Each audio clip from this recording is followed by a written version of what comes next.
absen 28 dengan NIM 24156131113 kelas 2C. Contoh kasus kecurangan yang berkaitan dengan siklus produksi dan evaluasi sistem pengendalian internalnya.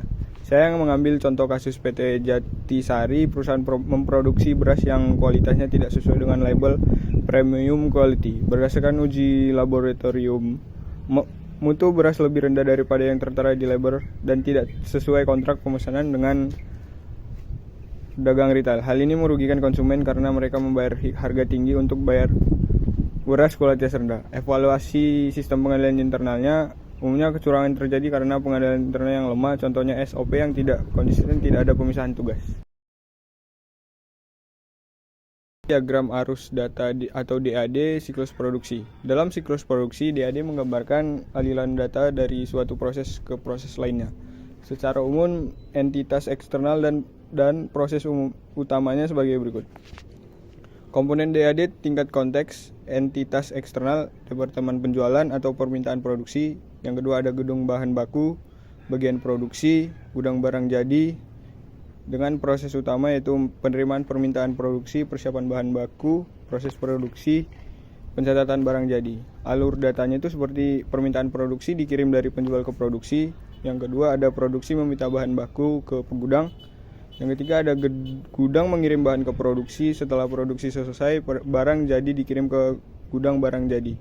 Yang kelima itu ada semua proses dicatat ke sistem olah bagian akuntansi atau sistem informasi akuntansi. Flowchart penjualan kredit atau penerimaan piutang. Berikut flowchart sederhananya. Pelanggan melakukan pemesanan, lalu bagian penjualan verifikasi kredit. Apabila disetujuin akan lanjut ke proses selanjutnya, apabila tidak batalkan pesanan. Bila disetujuin, buat surat jalan atau faktur penjualan, kemudian kirim barang ke pelanggan, catat piutang usaha, terus pelanggan membayar. Setelah itu akan menerima pembayaran, bisa cash atau update piutang menjadi lunas atau generate laporan keuangan. Siklus pengembangan sistem atau SDLC. SDLC sendiri terdiri dari 6 tahap utama, yaitu perencanaan atau planning, identifikasi kebutuhan, studi kelayakan, dan anggaran. Yang kedua ada analisis, kumpulkan data kebutuhan, wawancara, survei, buat dokumen SRS atau software recruitment specification. Yang ketiga ada desain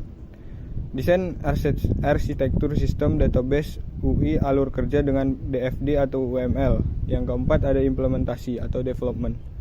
Kode program dibuat dan diuji modul atau unit testing. Yang kelima ada penguji testing, uji testing, performa dan keamanan QA testing. Yang keenam ada pemeliharaan atau maintenance, perbaiki bug, update fitur dan optimasi setelah sistem digunakan.